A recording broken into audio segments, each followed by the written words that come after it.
Improv Studios on Melrose Boulevard in the heart of Hollywood. It's the Nighttime Show with our special guest, head writer of the Nighttime Show, Matt Walker. I'm your announcer, Mike Black, and now the host of the Nighttime Show himself, needier than a newborn puppy, Mr. Stephen Kramer Glickman. Wow, buddy, that was fantastic. I really am a very needy friend. I know that. Totally. In the best way. Yeah, no, like in a good way. You're a very productively needy friend. Yeah, I'm like, hey, you want to talk about ideas? You know, monologue, maybe. Constantly planning a million things at once. But we accomplish these things. We do these scheming. things. Yes, constantly scheming. I'm a very scheming person. You're like a grown-up little rascal. Like you're always wanting to put on a show. It's like, let's get the gang together, we'll paint the barn and put on a show. Yeah. Let's build a tree house. And we've made almost as much money as they do. Yes. Except we know he's not Alfalfa, because Alfalfa had that one hair, which is one more than Steven. I got no hairs. Spanky was the leader, though, wasn't he? Yeah, Spanky, the little chubby kid. Yes. Very Spanky. I'm like a cross between Spanky and Steve Carell on The Office. Yes. Basically, like a sled right between those two characters. I'm kind of butch. I like to bully you a little bit. You are kind of a butch. I guess that makes Mike Darla. Or Froggy. Froggy. Do you know Froggy died by getting hit by a car when he was 16 outside the studio? Oh. What? Yes. Really? Yeah, because So Froggy something died. I have done in the past, I've gone grave hopping, where you ever like go visit famous people's graves, right? Of course you do. At Rose Hills, Froggy is buried at Rose Hills. And I went and I visited Froggy's grave, and then he was like 16 and he got hit by a car outside the studio. He was 16 years old? Yeah. Oh, God. Froggy died like Frogger. That's really sad. Poor Frog. Trying to dodge traffic. God. That kid was so cool. Yeah, he was. He was. He had a cool, weird voice. He was the only one who was drinking scotch. You know? Like, they never showed it, but that's what they were trying to imply with that voice. For sure. Yeah. He was hardcore. Well, I mean, they should have implied, which one was, what's his face? The guy who shot his wife outside Vitello's. Oh. Was he? Robert Blake. Was Robert Blake on He was the in show? Little Rascals. Yeah, he was one of our gang. Which rascal was I gotta look him up. Which, that's one hell of a rascal. Trigger. He shot his wife. Trigger happy, the rascal. Yeah. It's hysterical. I remember once I found like the spot where his car was parked, where he left the wife and he went back to go get his gun, and I parked there on purpose once we were doing stand-up at Vitello's, because he used to do stand-up there every now and then. I'm like, I'm going to park where Robert Blake parked when he shot his wife. God. Do you remember when they did their there? shows on the Little Rascals? He was the security. Yeah. Take people outside and rough them up. I'm pretty sure he was in the Little Rascals. Let me see. I'm looking him up right now. Oh, my God. Googling it, and we're getting Googled. We'll find out that he was there when Froggy died. He pushed him into traffic. He began appearing in MGM's Our Gang short subjects under his real name, replacing Eugene Porky Lee.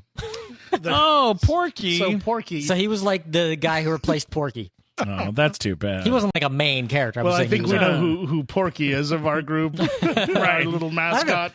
I think there's a three-way tie. Oh. Well, I know who's not Porky. That's the only thing I think we can definitively say. Yeah. You're not Porky. You're definitely It's not not me. Porky. You're a ham, but you're not Porky. Very true. I don't dispute that for 1 minute. So guys, if you're listening to the show, this may be one of the first episodes that we're airing, which is cool. It's this is a show that we're going to be doing. It's going to be airing once a week.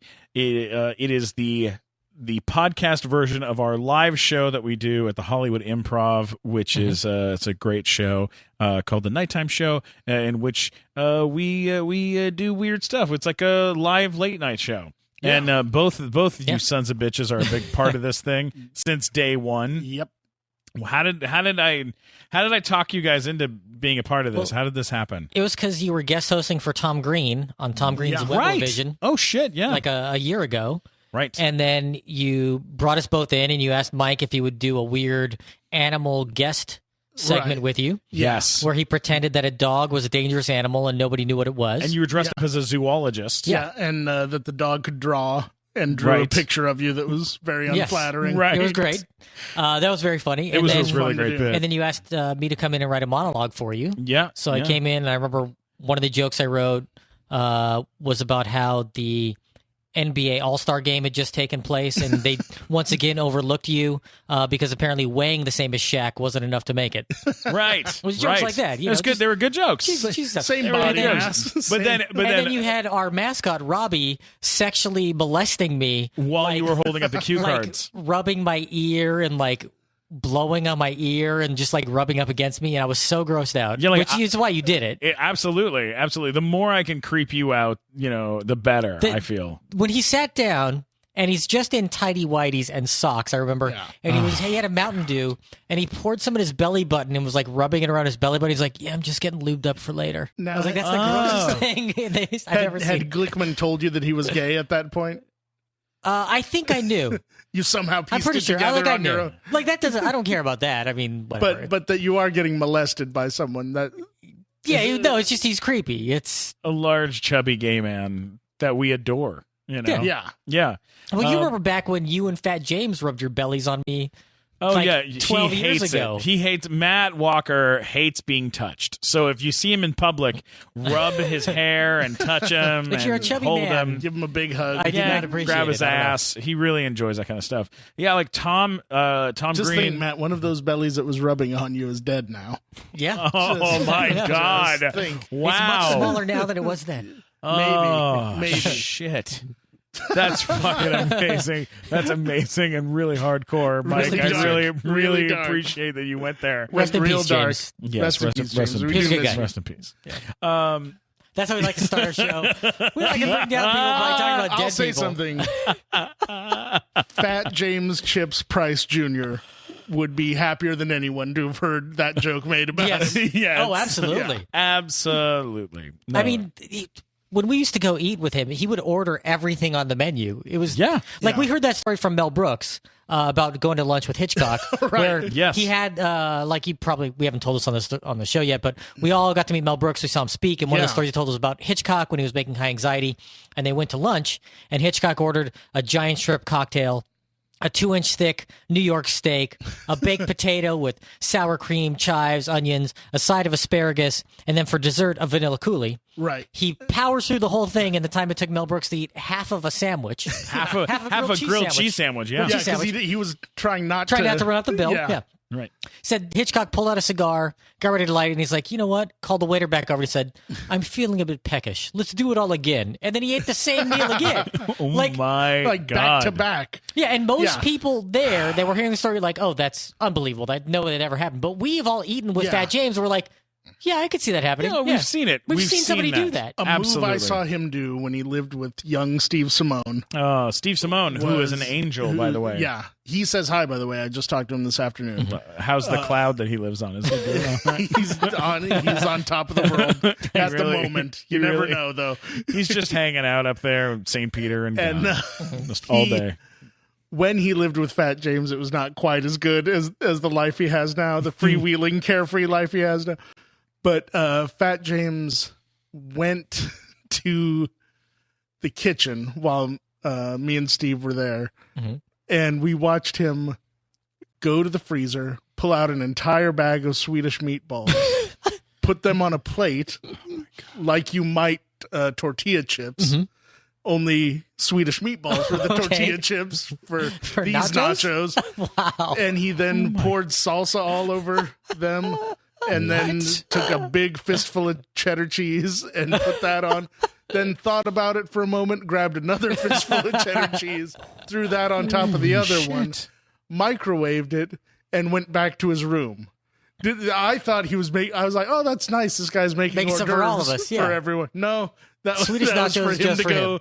have in his room. Jesus. Now, when he cooked that, because they're Swedish meatballs, did he say No, but he By the way, was. nobody listening to this is old enough to understand a Swedish chef reference. I don't think. I don't know. It's He okay. was, however, just in his underwear while he was doing all of this. Oh, my that God. made it a lot. He really loved to take his shirt off. He Yeah. was All the real time. into that. Yeah. Yeah. You know what? I think there's something very brave about being a really, really, really fat guy and taking your shirt off and just doing like what Robbie does on our show. Where I totally agree. Right. Making Robbie get shirtless and run naked through the old Chinatown, or having him in front of the Improv or online constantly being shirtless. And he's a big guy. Like that's a brave. I understand the impulse. It's I have to live with this 24 hours a day. Yeah. So now you live have with to. it for You live for with 5 it too. minutes. Completely. I'm a skinny guy, and I never like taking my shirt off because I get cold. But Well, that you get sounds cold. terrible. It sounds really horrible. Yeah, no, it's got to be hard, buddy. yeah. Well, I remember you don't told have me people once, running up to you with advice on how to change your entire life. I have a friend. I was best man at my friend's wedding, and he at one point got up to around 400 pounds, like really big, and then he lost about 100 of it. And I remember him telling me some things that I was like, I never even knew that this was a thing. Where he's like, oh yeah, now I finally get cold. Like he never used to get cold, like ever. Wow. And he said, and he's like, oh. I see why you complain when your wallet's in your back pocket. I finally feel my wallet in my back pocket again. Oh my God. Jeez. Like, and I'm talking to two guys who are pretty big, so I mean, clearly you're not at We're that both point. big guys, but you're not that's- that big. I can still feel my ass. That's not like, Yeah. Apparently, if you get big enough, then you lose the feeling in your ass. I wouldn't wish that on my worst enemy, not being able to feel your ass. That'd be horrible. Well, like we went Not being able to wipe your ass. That's got to be the problem. worst, right? Like if you need a stick with a sponge. Yeah. No, it's time to just die. I think at that point we went to I think Mike, I may have told you this. I went to like an XL store, like a big men and tall a Microsoft store. Excel store. It was Microsoft Excel. The Clippy was there to answer the door. Do you need some help with something? It looks like you're making an invoice. Was Do you need some help? was it casual mail? It was casual mail. Okay. And I go into casual mail and I'm like, I'm a 3XL t-shirt guy. Can I get a 3XL t-shirt? And the guy goes, yeah, but here you're like a large. There's maybe. special rules here. Yeah. Yeah, and I was like, what do you mean? And he goes, well, we have to size up here.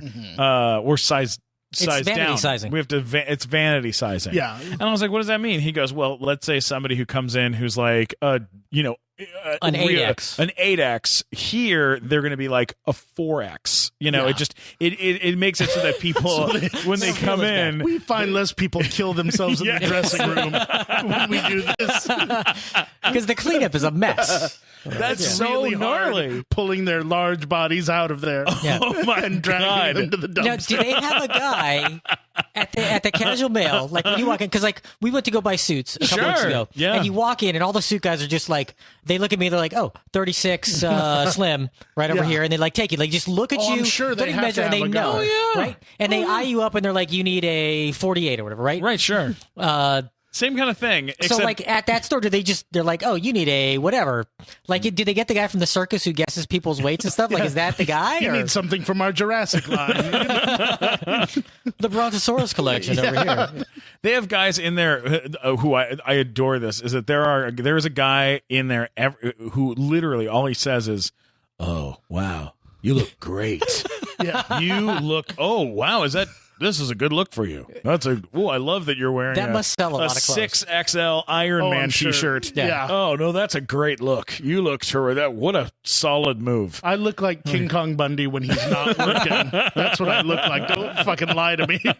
I'd go a little more earthquake, Mike. Yeah, earthquake. Yeah. Sure. Yeah, no, that is kind of a trip. Now let me ask you this. I was playing Grand Theft Auto 5 today. Yeah, the most recent. The most recent of the Grand Theft Autos. When you have the option to play a character in a video game, do you go? We have some different body types here. Matt Walker is literally like 104 pounds. He's just like a skinny little bitch.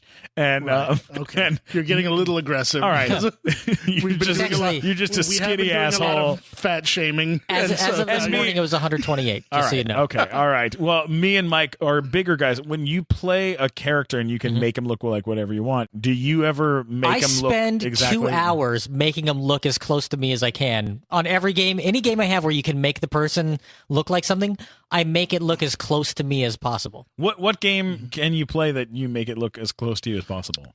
There's one that's like Grand Theft Auto, but it's not. It's Well, there's Saints Row. Saints Row. I did that That's in the one Saints I'm Row. thinking. I made one that looked exactly like me in Saints Row, and It's fun. I took pictures of it Yeah. and put it online, and people were like, "When did you get a gun?" I was like, Oh my I god! don't have a gun. Yeah, I did that. Wow. I've done that in Saints Row. I've done that in all of the like Skyrim, Fallout. Even though Fallout, you never see your face, and in Yeah. Skyrim, you don't really see yourself all that often. But I do it in like Skyrim, Elder Scrolls, Morrowind, Although in Oblivion, all those games. Fallout, sometimes when you kill people, they'll do like a close The bullet up, time. and so you get to see what Yeah. you'd look like murdering someone. Yeah, like all Wow. those games, Fun. like any game because there's a lot of games where you get to design a character.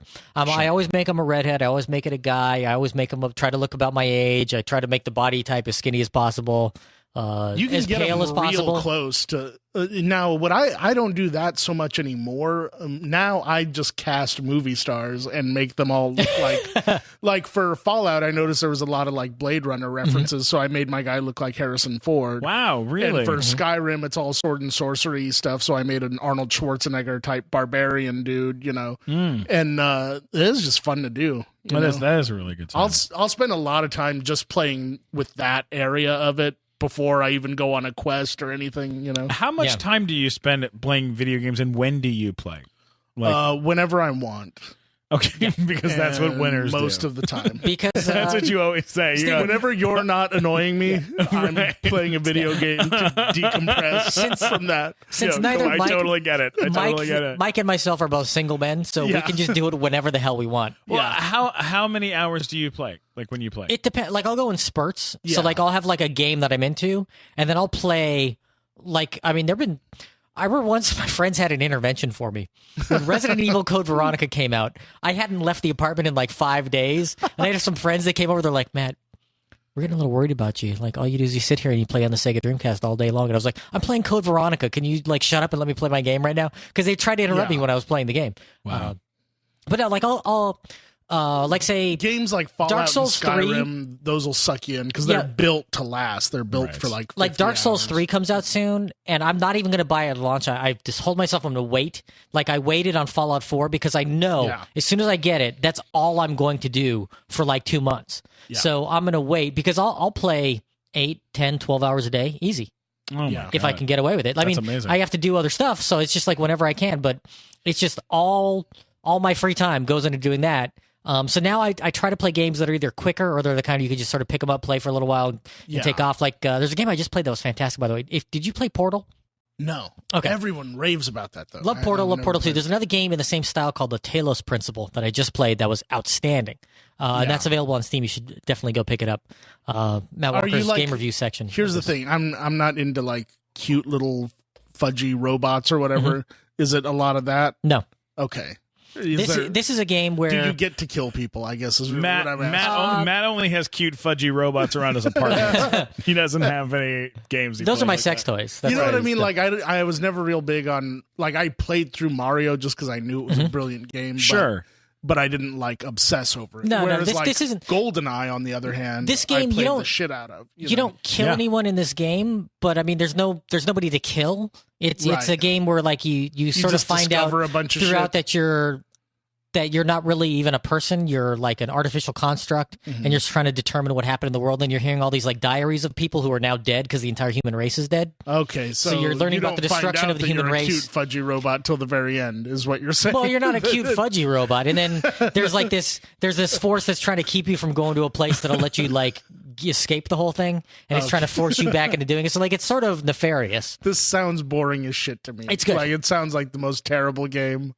Like if I were locked in a room and they were making me test it, I'd be like, I don't want to do this anymore. Can I just leave and play something where I can beat somebody up? Yeah. Because that's really all I You like enjoy. beat 'em ups? I like any sort of action game, really. You know, those are just the most fun. Like which me. which ones, Mike? Well, my favorites in the last couple of years were Mad Max, Fallout 4, Skyrim I really liked, Red Dead Redemption. But you said you didn't like Dark Souls. I never played Dark Souls. I Okay. don't think. I don't. But it's similar to Skyrim, right? Well, it's an RPG. It's an action RPG, so it's very much about combat and timing. Yeah. But it's also hard as shit. Like it's like one of the hardest games you'll ever play.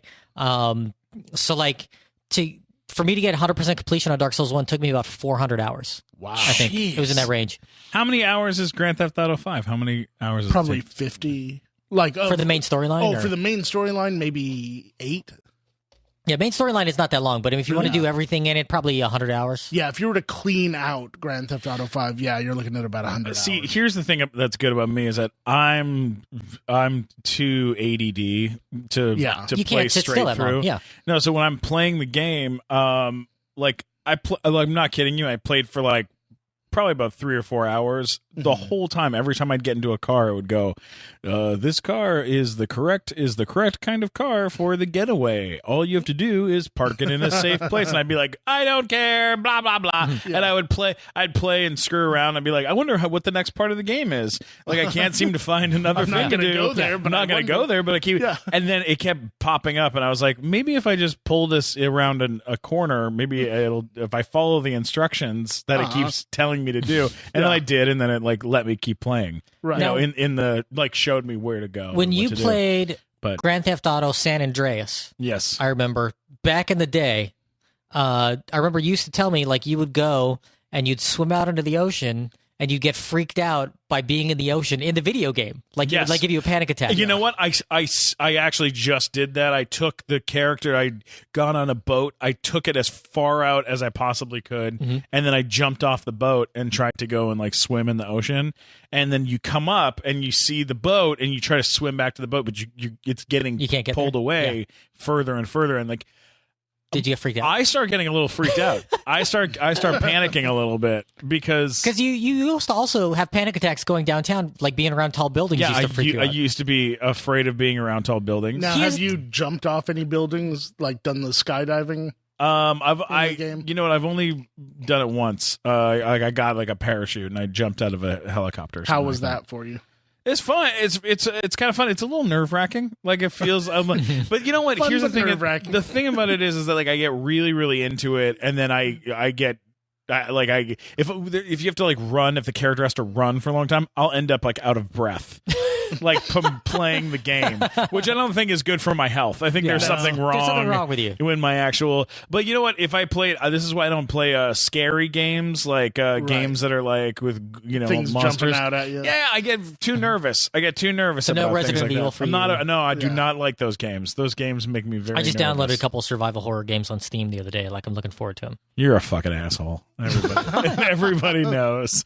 Everybody. I knows. am, but I like the ones, the zombie one where you have to craft a bunch of different weapons and then you're just in a mall. like DayZ. Oh, I know what you're talking about. They're talking about. It's from Capcom. Yeah, I like the game, but I don't like that they put a time limit on it. Yeah, I know the game you're talking about. I almost bought it back when it came out. Yeah, I would it's like very to just much kill zombies forever. It's long very as I Dawn of the want, Dead-ish, that one. But it's like you only have like 2 hours or some shit to do it. There's like a time limit bullshit. But even in what's it called? Even in Mad Max, where like you'd go into like a cave and there's all those guys with the red eyes and they're all trying to kill you. I'd be like, I'd get panicky. I'd be like, man, fuck this shit, and I would turn around, get in the car, and drive right out of there. But you have like all the weapons and explosives and stuff, and you're too a much. badass in the game. I'm too nervous as a human being. I'm still all my characters and all the games I play are neurotic Jews. That's basically the way it is. It's like if you play Minecraft, do the zombies on there scare you? To where you like want to run inside your I don't play block house? Minecraft because I'm not 7. We're gonna do a little thing that we always do on the show that you're always gonna love. It's called Headlines. Headlines.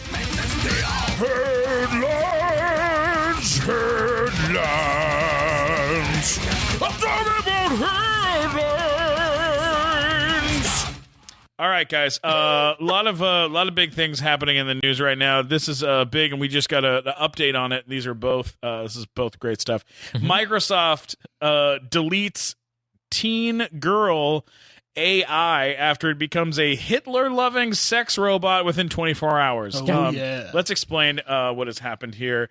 A day after Microsoft introduced an innocent artificial intelligent chat robot to Twitter, it has had to delete it after it transformed into an evil, Hitler-loving, incestual, sex-promoting, Bush did 9/11 proclaiming robot. Developers I love the internet. I love it so much. The internet's so great. Developers at Microsoft created Tay, an AI model to speak like a teen girl in order to improve the customer service on their voice recognition software. They marketed her as the... Because everybody wants to call and talk to a teen girl when you call for customer service. Yeah. Like, that's like, why would anybody want that? Yeah, the worst thing ever. They marketed her as the AI with zero chill. Yeah. Yeah. And that she certainly is. To chat with Tay, you can tweet or DM her by finding @TayandYou on Twitter and add her contact on Keek or Group Me. It's Kick. Kick? It's called Kick? K-I-K. Kick or Group Me. She uses millennial slang and knows about Taylor Swift, Miley Cyrus, and Kanye West, and seems to be bashfully self-aware, occasionally asking if she is being a little creepy or super weird. Tay also asks her followers to fuck her and calls them daddy. This is because her responses are learned by the conversations that she has with real humans Mistake online. number one. Huge mistake. And real humans like to say weird stuff online and enjoy hijacking corporate attempts at PR. Now, which website was this on, this article, by the way? This is every website. This is Telegraph. Because I remember in Gawker the UK. ran an article about like what a clusterfuck it was for Microsoft to have this whole thing happen. But Gawker is the same company where Coke had this thing where you could send them a phrase and they would put it back and like it would be like in the shape of a Coke bottle. Yep. So Gawker sent them the entire text of Mein Kampf by Hitler. So Coke's thing would tweet back Mein Kampf in the shape of Coke bottles on Twitter. Right. And then they were like complaining about this, like, how dare they? Don't they know the internet is a bad place? I'm like, you're the bad place on the internet. You're the ones who do You're it. the reason this is happening. They are pretty, but this is not Gawker. This is telegraph.co.uk, which is a very reliable source. No, I mean, I know it's true. I remember when this came down a couple weeks ago, and I laughed heartily. Yeah, Yes. it's Other things like she a said. first draft of Skynet, basically. Oh, it's so good. It's just so. Other things she said included Bush did 9/11 and Hitler would have done a better job. At 9/11 or at 9/11? I mean, they did a pretty good probably job. he would have done. Donald Trump is the only hope we got. Repeat after me. Hitler did nothing wrong. Ted Cruz is the Cuban Hitler, because that is that's what a I've heard so compliment. many I know, people she say. likes Hitler. This is According to all her. shit that this robot was saying, which is just unbelievable. Aren't you glad that you live in a time period where you can say it's unbelievable the shit that robot's saying? Yeah, absolutely. I love that even more. Kid would never say this. Yeah. All of this somehow seems more disturbing out of mouth of someone modeled as a teenage girl. It perhaps is even stranger considering the gender disparity in tech. Blah, blah, blah, blah, blah. It goes on and on. Whoever wrote this probably doesn't know teenage girls or follow them on Twitter because they say horrible stuff all the time. Yeah. I would say 95% of the death threats I've had on Twitter, and there have been many, have been from teenage girls. Well, here's a little fun, this little update, guys, and this is an update as of today. So check this out. Microsoft's racist chatbot returns with drug-smoking Twitter meltdown. Short-lived potheads got a hold of her. return saw Tay tweet about smoking drugs in front of police before suffering a meltdown and being taken offline again. So this happened today. Mike, you take this one. You read this part of it, would you, Matt? People got to hear. I'm this. already delighted. Okay, so I'm looking for what? Right after the picture, right? Okay, so then it got out of control. It started spamming its more than 210,000 followers with the same tweet. You are too fast. Please take a rest. You are too fast. Please take a rest. You are too fast. Please take a rest. Over and over again. And then he made it private again. What did you want me to read? Wait, hang on. You got to point it out because Yeah. God, you're bad at reading. All I'm right. good at reading. You're bad at pointing things out. I'm Hey, sure let's- that's the problem. that Matt's All right, no, bad here's- at reading. Microsoft attempted to converse with millennials again using artificial intelligence through Twitter. This happened again Wednesday today. before bowing out again after some sort of meltdown. Okay, so the learning experiment, which got a crash course in racism, Holocaust denial, and sexism, courtesy of Twitter users, was switched back on overnight and appears to be operating a little more sensibly this time. At least that's what they thought until it just started saying stuff like, "Kush, I'm smoking that Kush in front of the police, yo," which is amazing. And then Probably not true. And then I think it made that up. If they made a weed smoking robot, it just lost its shit at some point because too many people were tweeting it, too much was happening, and it just started saying, you know, what do you need are to do? too fast. Please Okay, take a rest. here's the plan to everybody listening.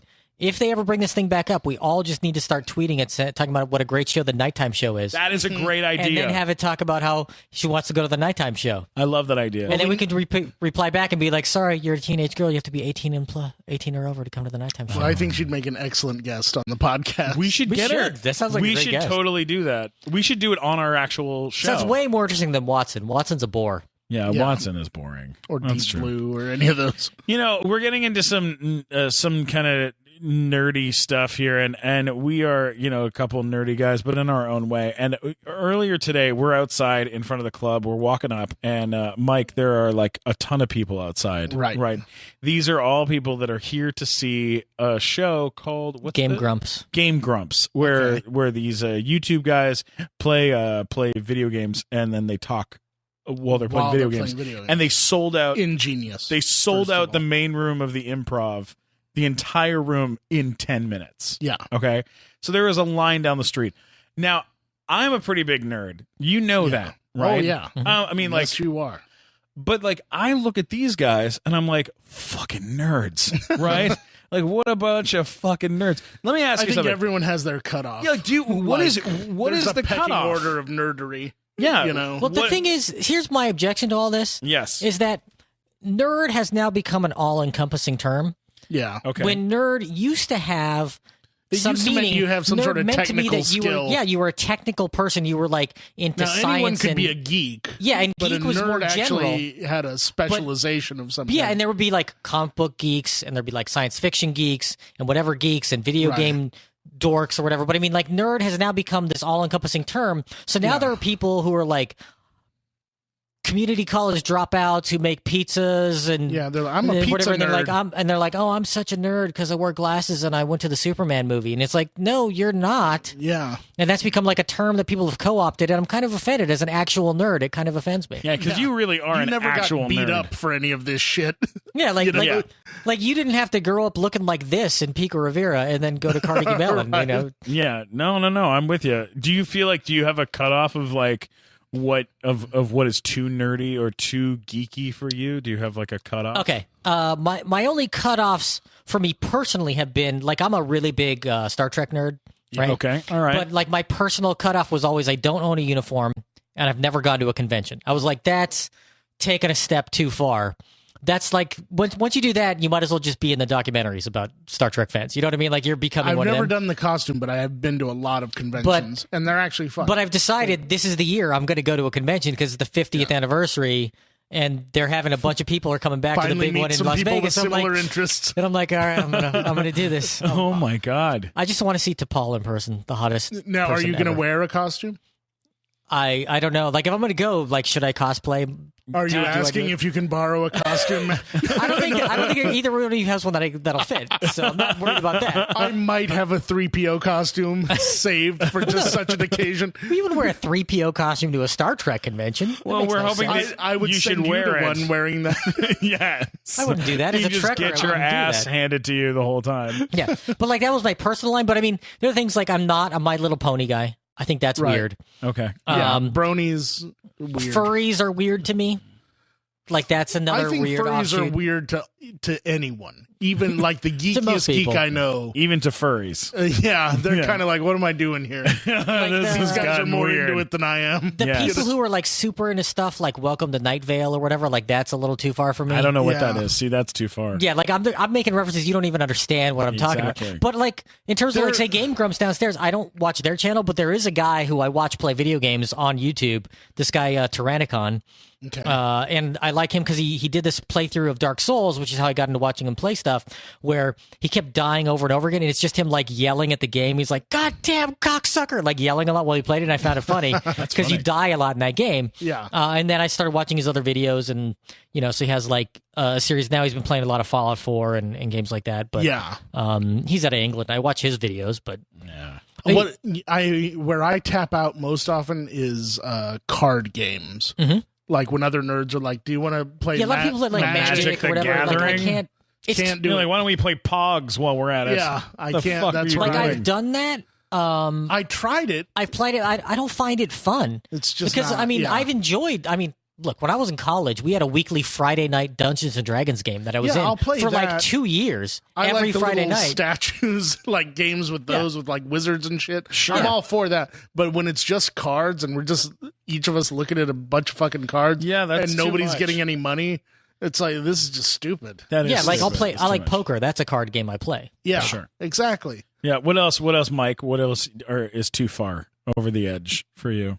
That to me is pretty much. I don't like. There was a thing that happened at my college where a group of nerds would fight each other with foam swords. LARPing. in front. LARPing. LARPing. Yes. Yeah, I'm not a LARPer I either. won't have it. I won't.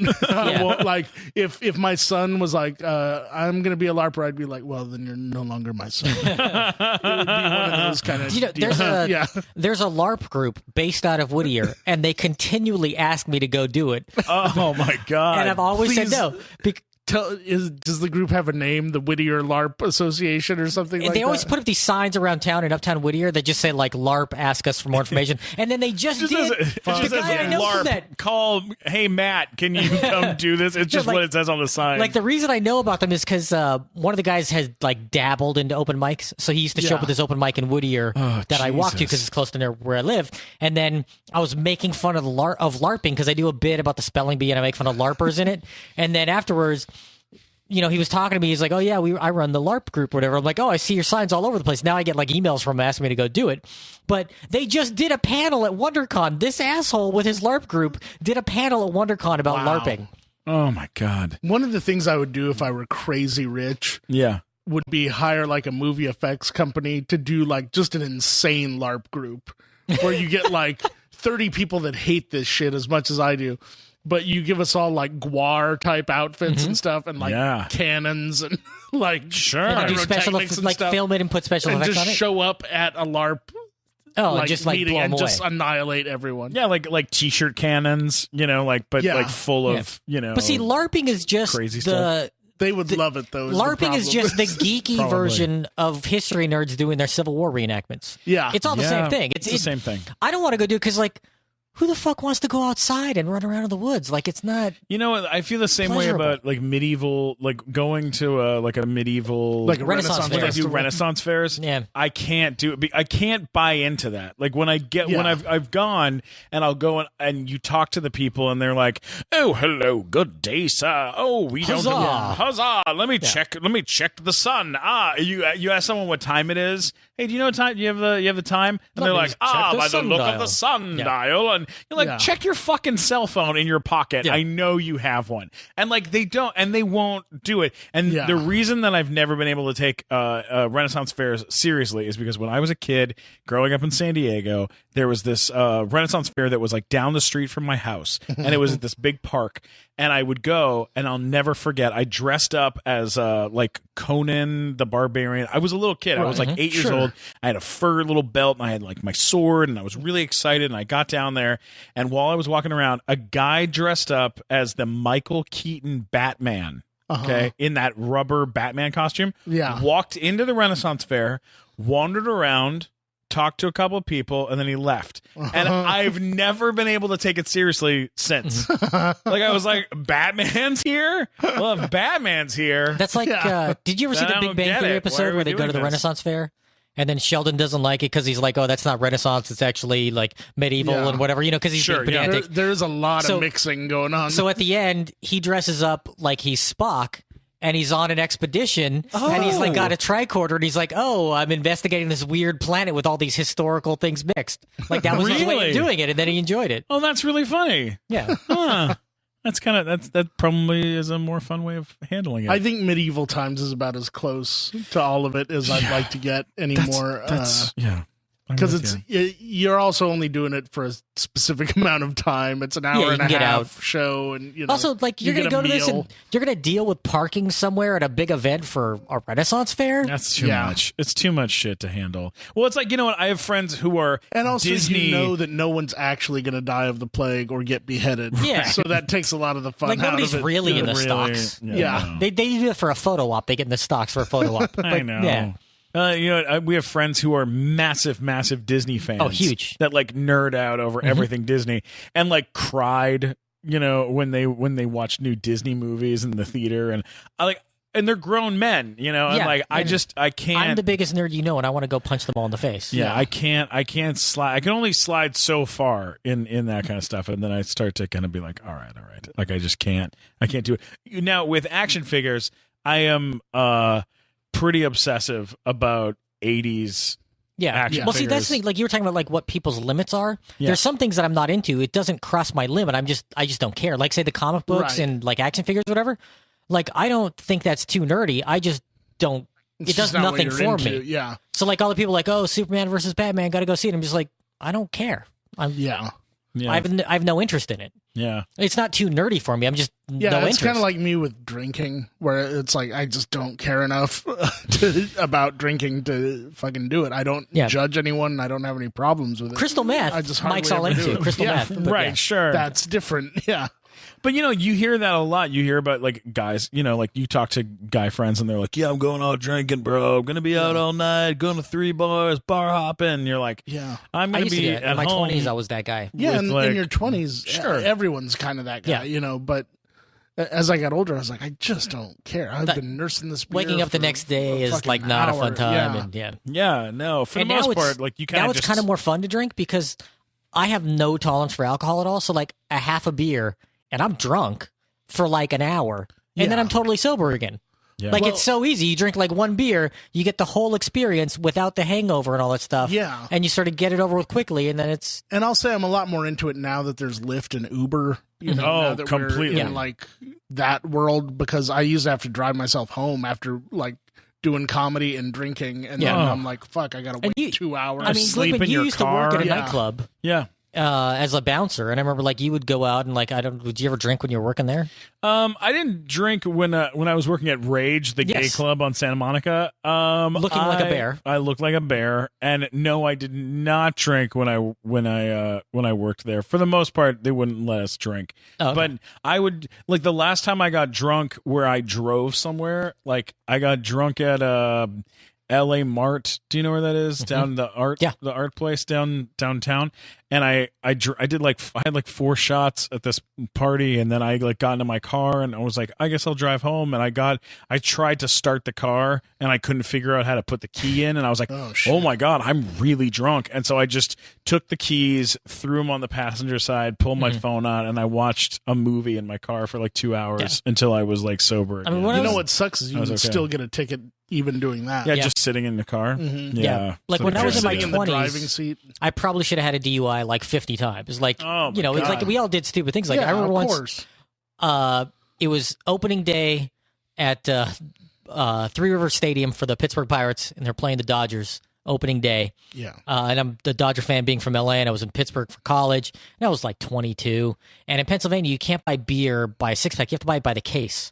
Is the way they do. You have to go to a beer store and buy beer by the case. So we bought like a case of beer, and I drank like 14 beers, whatever, my size, just hammered. I got thrown out of the game for causing a disturbance. Oh my God, amazing. And I was there with this friend of mine, and we're like, yeah, let's go find that party. Like some friend of ours was going to have a party. We're like, and then we get in my car, and I'm just driving around randomly. Like I didn't know where this guy lived. I knew sort of what part of Pittsburgh was, but it's like, I didn't know what street he was on or anything, because we're just driving around this neighborhood of Pittsburgh looking for a party randomly while I was just so hammered. And then I finally got back home. But it was like, you think back and you're like, that was so stupid of me. Oh, you want to hear one that's going to top everything? It's going to top your shit right now. Is I worked at a place called Barnstormers. It was an airplane place down It's one of San those Diego. dogfighting things. Yeah, it was like a dogfighting place with actual like biplanes and shit.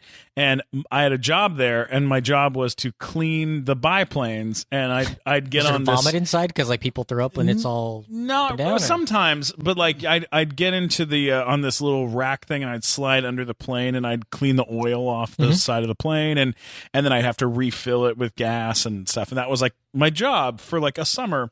And I was wait, they trusted you with airplane maintenance? Yeah. That seems like a very bad idea. I mean, a horrible idea. And when I got the job, they said, have you ever worked on airplanes before? And I said, yeah. I'm like, I'm really good at, I said, this is what I said in my interview. I'm really good at airplanes. That's what I said. And then what I would do is I would smoke a ton of weed at the time. This is a very, very long time ago. It was like, 15 years ago. I would smoke a ton of weed, and then I would take this. They had an electronic scooter that was like it was like an electronic scooter. 15 years ago when you were 34 years old? Right, when I was 34. 35? And I would drive the scooter around the airfield while I was stoned, and then I would go back and I'd fill up the plane with gas and do whatever. I'd clean it off and whatever.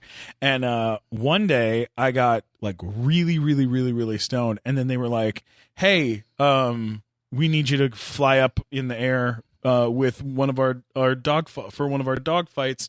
You're gonna fly along with this other dude in this little Cessna. You're gonna fly up with this guy. You weren't gonna he's the pilot, right? He's the pilot, but you're gonna be his co-pilot. And you're gonna sit next to him with steering controls, but you're not gonna be flying it. And I was like, oh, okay, like whatever, man. So I get up in the plane, and we're flying two people that are with us, two friends of the owner. Two customers who are gonna die. Yeah, two customers, and they're sitting in the back, and they're friends of the owner. And we take off, and as we took off, I was like, I'm way too stoned to be in the air. Like, I smoked a bunch of weed today. Like, this is not a good idea. And while we're flying, he's like, hey, grab the controls for a second. I just want to talk to them for a second. And I hold the steering wheel, and I usually have to hold it. You don't have to move. But I'm doing it, and everything in me is like, I'm high as a kite, and I'm flying a plane. This is the worst thing I've ever done.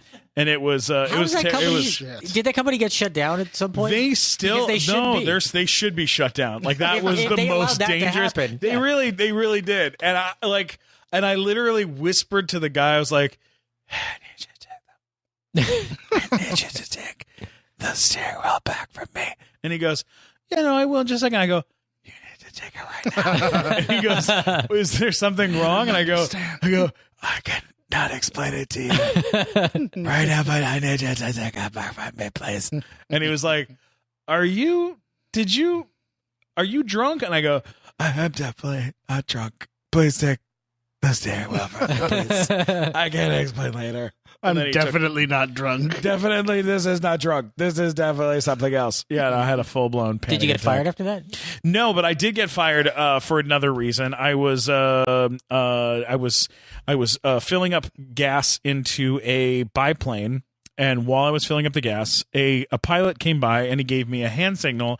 I'm going to do the hand signals for you guys here in the room, but at home, I'll describe the hand signal. Okay, it was like he did this to me. He looked out the window at me, and he went like this. He's got tap. So it's basically kind of like if you do the shocker, but without your pinky out. Okay, just so that into two fingers under the chin, and he's like tapping himself on the chin, and then wipe the brow. Wiped his brow with 2 fingers. Okay, point at me. Pointed at you. Okay, and then did thumbs up or thumbs down. Thumbs down. And I did thumbs up, 2 taps of the brow. And you had no idea what he was. I didn't know what I was doing, dude. Yeah. Okay. And then he just drove the plane away.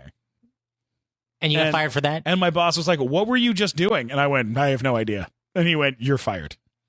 Wow. He was like, you just gave hand signals to a pilot, and you don't know what the fucking hand signals meant. You just made up a bunch of hand signals. The pilot was a blood, and you were giving him the crip hand signal. Shit. It was very dangerous. I could have been telling him to go do something else or to fly away or... Does this plane have enough fuel? Right. Yes. Right. Yes. Absolutely. I could have been doing a list of different things, and I could have killed him. Are you sure there are parachutes in this plane? Right. Yes, I am. Exactly. See, part of me says that it's awful you would do that, but the other part of me says, what kind of dumbass listens to you? Why would they deserve whatever they hire get. me? Like, it was such a... man, that is one of those jobs that I've had that, like, I should definitely not have had. Like, I've always wanted to be the branch manager of a Bank of America. Also, I always thought that'd be funny since I am so bad at math. I always just thought if I could lie my way into that job, how long could I last? As the branch manager until they figure it out. 17 years. 17 years. Have you seen the mess the banking system has caused? Anyways, you can't do any worse than that. Yeah, no, that's true. Yeah, what loans are you going to approve that they haven't? Right. Yeah. Cookies. That sounds good to me. Oh, you're unemployed? Sure, borrow $400 million. No problem. Absolutely. That's so great. Now, I tried to get you to talk about this earlier, but when you worked at Rage, the story we're going to talk about, I tried setting you up. Yeah. I gave you my softball radio setup, and then you walked right past it. I totally did. I'm so sorry. When I worked at Rage, I had a situation happen, Mike. I don't know if you ever heard the story, but I'll tell you the story, and Matt, you can help me. I'll chime in with things that you seem to have forgotten. Okay, thank I'll you. pretend like I'm interested. Okay, perfect. That'll be my role in all of this. It's actually a good story. It's actually pretty good. So when I was working So when I was working at Rage, the biggest gay club in West Hollywood. Biggest gay club in West Hollywood. Oh, I know. Okay. Yeah. So, Have you ever been to this gay club? I think I did stand up there once. I've done stand up Really? there. I believe I've done a show there. Holy Yeah. shit! Who was it with? Do you remember? Was it Ty Rivera? No, it was Erica Doring sticks out. I was there. That was back when I dated Erica Doring. Okay, then yeah. It might have even been the same It might have been night. the same night, yeah. Good God! Back when I made that horrible decision. So I was Hi, working. Erica, if you're listening. So I was working. It is radio. She can't see anything anyways. Oh, mean. What's the matter with you? What? We I started dated a worst girl who person. lost her sight. What? I can't be mean At about least Fat James was dead. Yeah, God, we're just going out. Who else do we want to She's go dead to after? me. Erica still has time, dead I to me. think. I don't- Any other dead people we want to talk about? All right, so here's what happened. So I'm over at Rage. I'm working as a bouncer over there. Okay, and because of your mastery of martial arts. right, exactly. Right. And another job that I conned myself that. I into. think they hired you because you're big and they thought you were cute. Yeah, exactly. So I'm working there, and I'm the best at gay. right. People I'm from the Silver best Lake. at gay. People from Silver Lake will drive in to see you. That's true. You're the That's kind true. like they would drive and be like, "Oh, let's go see the cute Well, chubby let's guy go at the see door." the bear. Yeah. Let's go see the bear at the club. So I'm hanging out. I'm doing my job, and then every once in a while at the club, like a really hot girl would show up who was just wanted to dance. You know, like she Wants to be didn't- left alone and Wants to be dance. left alone and just dance. And there's no straight guys. The only straight guys were the bouncers, and we would get laid every once in a while from these girls, and it would happen not every time, but maybe like once a month or once every 2 months. One of us would get to hook up with some chubby girl or some random girl that was there. Right. Well, one night I'm there. It just went from hot girls to chubby girls like that. Yeah. Well, you know what? At the time, I'm not. It's not If picky. you look at I'm Steve not- in a certain way, he'll start telling the truth. Yes, absolutely. You have a good way of making me do that. So I'm there, and there's Got this Wonder girl. Woman's lasso around her. Yeah. I'm there, I'm working, and this girl, Barbie Cummings, comes in. She's a porn star named Barbie Cummings, right? As we all know, related to Whitney. Right, of course. Of course. Comes in, and she's gorgeous, and she has her bodyguard with her, and her bodyguard is like you and me put together. He's just massive, huge guy. Just enormous guy, and he's sitting there, and he's ignoring her, and he's sitting at the bar, and he's drinking with all his friends, right? And she's out on the dance floor, and so the boss comes out to me and he goes, "Steven, I need you to keep an eye on Barbie tonight because it looks like her bodyguard is." Kind of preoccupied. So if you can keep watch on her, that'd be great. So I'm close by her and I'm kind of watching, and I'm kind of every once in a while a guy gets a little too close and I'll kind of push them away or kind of say, okay, come on guys, back it up, whatever. Yeah. She decides to take her top off. So now she's topless with big fake breasts and she's dancing around in Rage, right in the middle of the club, right? Sure. And guys are starting to move in a little bit, and I kind of keep pushing them back. And she's that's her, yeah. She's kind of dancing up on me, and we're having a nice time together. the evening ends, and she turns to me and she goes, "Oh my god, you're the freaking best! Like, you totally took care of me tonight when my bodyguard just like was not into it, and like, you know, like being a porn girl and like being out in the world, like it's hard, you know, like you want to just dance, you want to have fun, and like you totally took care of me, and like I want to hook you up. Okay, so." Give your info to my bodyguard and we'll like find a time, like we'll get together, we'll do something, okay? And I'll get you back for taking care of me. I'm like, no problem. So I go over to him, I go, hey, Barbie said that I should give you my stuff because, you know, I kind of took care of her all night. And he's like, yeah, no problem. Give me that shit. So I write down my phone number, I hand it to her. Okay, whatever. I get in the car, 2 a.m, you know, place closes. We're all exhausted. You know, I think I made like $50 for the night working there. I'm driving home from West Hollywood. At the time, I lived in Encino. Your tips for go-go dancing weren't that good that night? Right.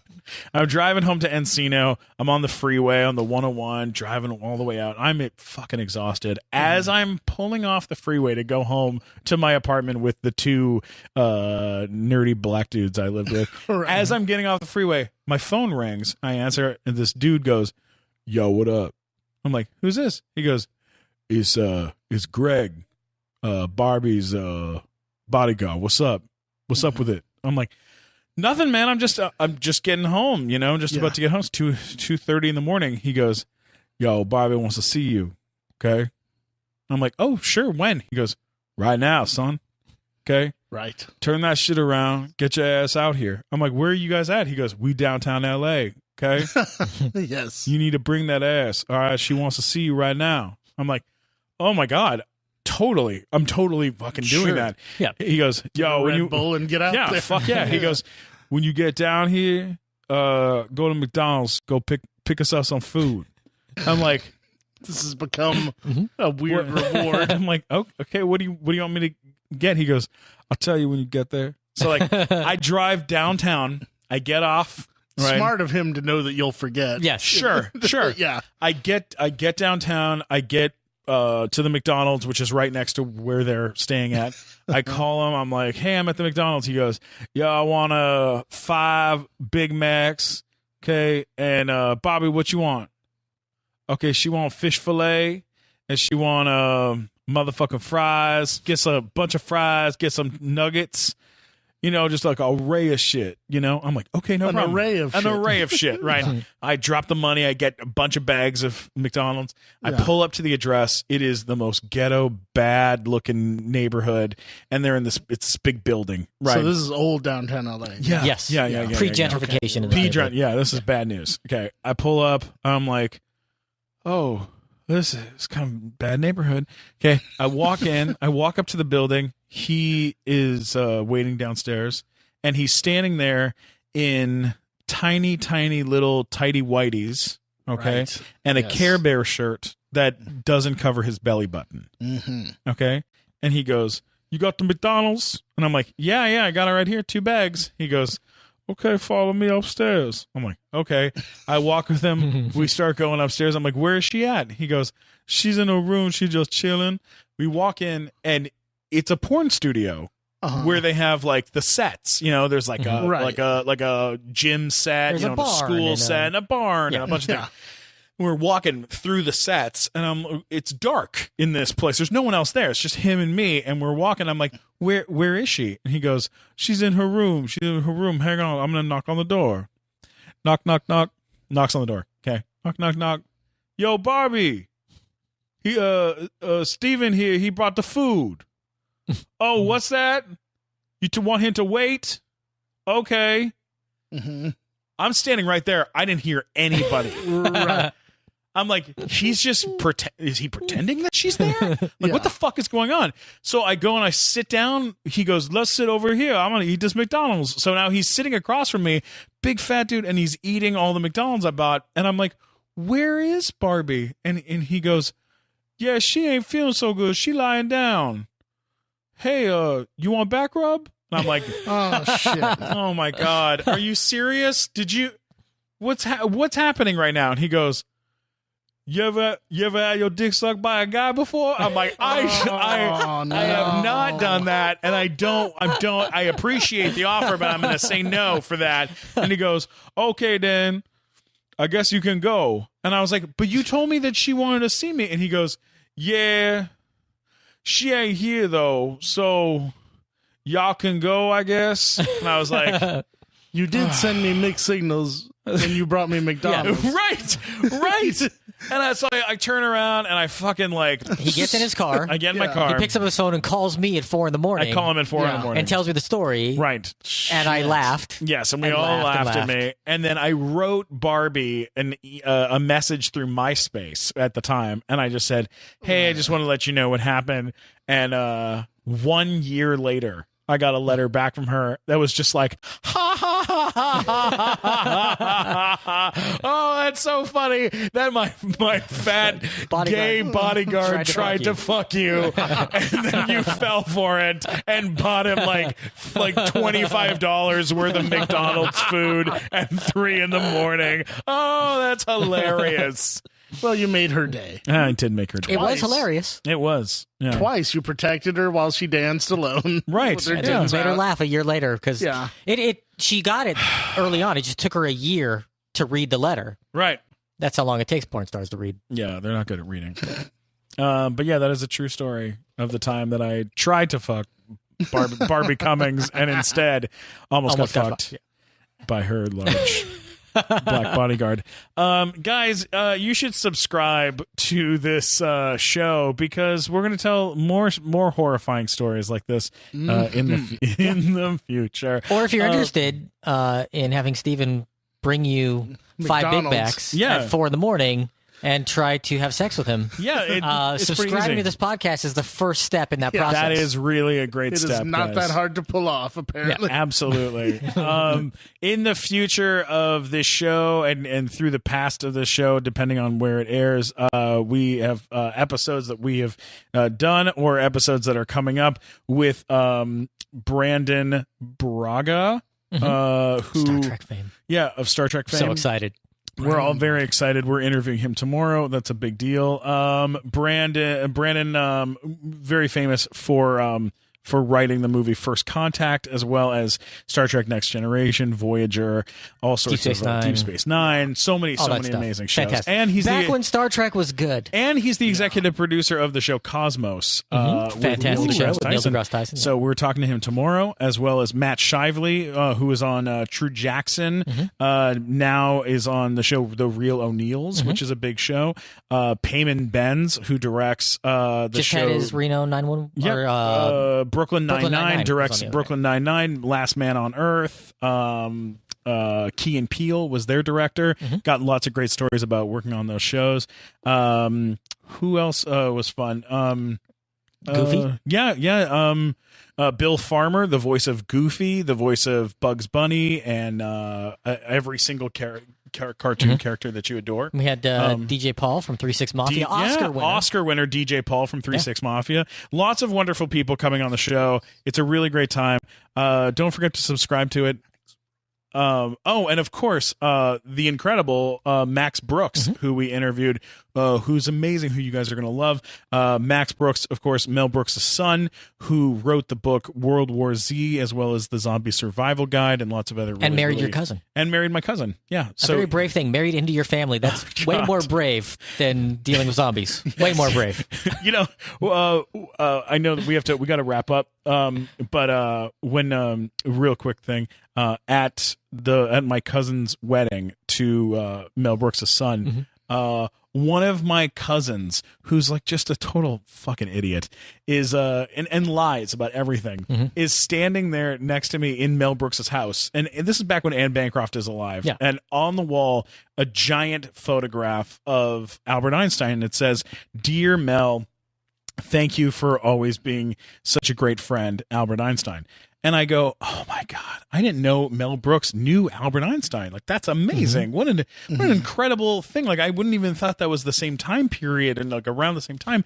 And my cousin, this cousin of mine, who's a total asshole, turns to me and goes, well, maybe if you would have read Mel Brooks's autobiography, you would have learned that they knew each other and they were very good friends. And I was like, oh. And he goes, yeah, maybe read an autobiography before you go to someone's house, right? Storms away. And I was like, God, I feel like such an idiot. Then Mel Brooks walks up, and I go, hey, Mel, I had no idea that you knew Albert Einstein. Mel Brooks goes, I never knew that guy. This was a joke from Carl Reiner. And I go, but what about your autobiography? And he goes, I never wrote an autobiography. So I was like, so not only did my cousin make that up, but he made up like the reference material. Yeah. Like he's just, So look, my props to your cousin on that one. That was very well done. Just really believed in it.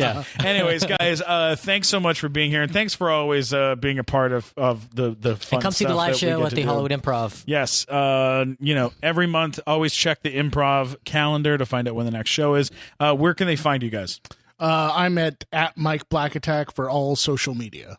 Just go to funnymat.com. I got links to everything on there. And of course, I'm at Stephen Glickman, Stephen Glickman on Twitter and Instagram, and on YouTube, it's youtube.com/funny guy from TV.